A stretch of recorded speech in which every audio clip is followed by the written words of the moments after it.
Vamos a regresar ahora al contacto con Germán Chisler, quien junto a un especialista tiene más detalles de toda esta situación. Germán, buenos días.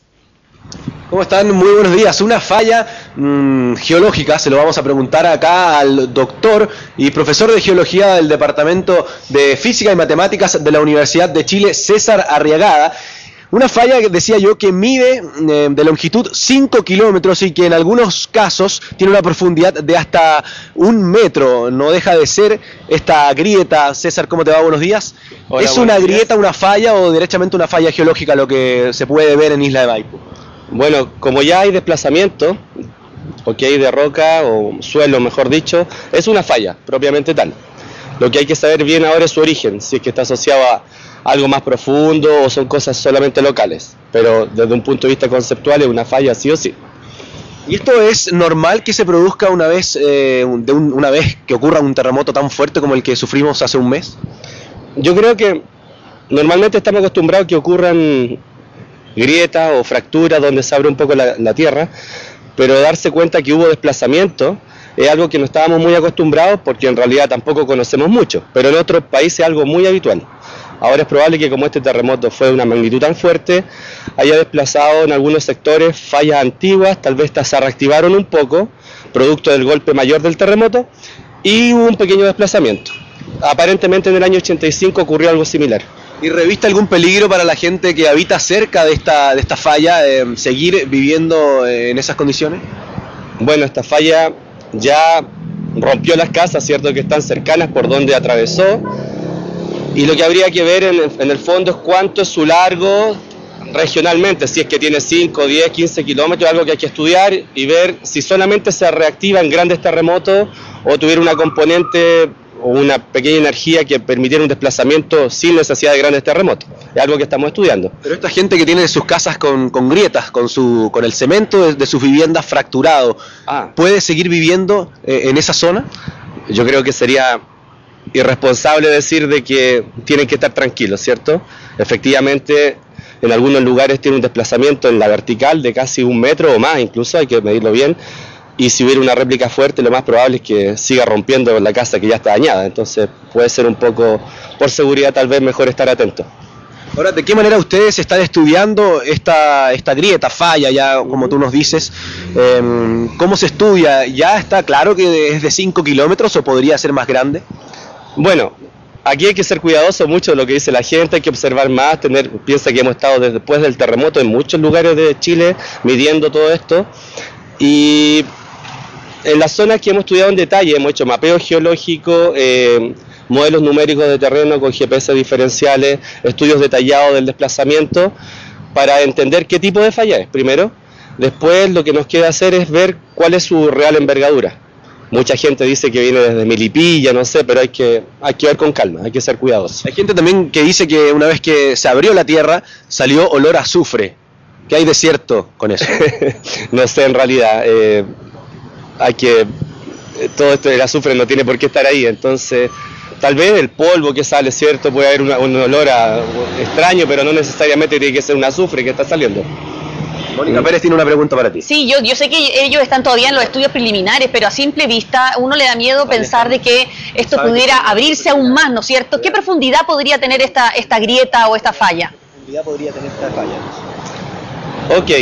Bueno, de acuerdo a lo que hemos visto, en algunos lugares al menos la parte vertical, ¿cierto?, de la tierra que se abrió sería del orden de 1 metro. Esto podría ser mayor. No sabemos si exactamente justo en esta zona de la cancha es donde hubo el desplazamiento mayor. Es algo que tenemos que investigar. Muchos dicen que llega incluso hasta los cerros. Si efectivamente estuviera en los cerros y está tocando roca dura, por decirlo así de manera sencilla, puede ser importante. Pero hay que seguir viendo estas cosas.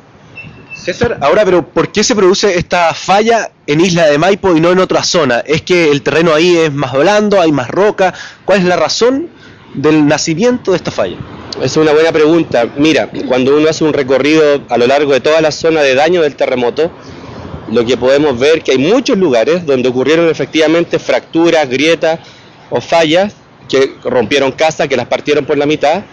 En muchos de los lugares uno puede decir que es efecto de sitio, es decir, es un problema del suelo o de la construcción, o muchas veces también por debajo hay agua, Pero también nos hemos dado cuenta que hay zonas que efectivamente experimentaron desplazamiento, es decir, podrían estar asociadas a fallas antiguas que están por debajo que no vemos, o más lejanas, que se reacomodan durante un evento sísmico de la envergadura que hemos tenido. ¿Y hay antecedentes de otras fallas que hayan ocurrido en el territorio nacional en donde se sintió este fuerte terremoto?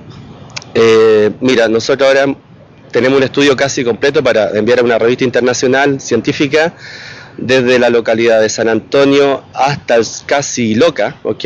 Entre la costa y también por el Valle Central, y efectivamente hay zonas que muestran evidencias de que ocurrió desplazamiento, fallamiento, entre comillas, para que la gente lo entienda, geológico. No tiene por qué ser algo, es algo normal, entre comillas, en un terremoto de esta envergadura.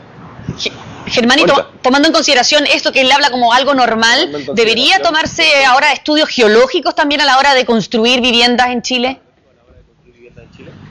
Por supuesto. ¿Porque eso es algo que se toma en consideración o no actualmente? No sé. ¿Se toma en consideración actualmente eso, no? Yo no soy experto en el tema, yo soy del mundo académico más científico. Sé que se hacen estudios de suelo, ¿cierto? Claro. Geotécnicos, pero tal vez es necesario revisar esto y considerar cuál sería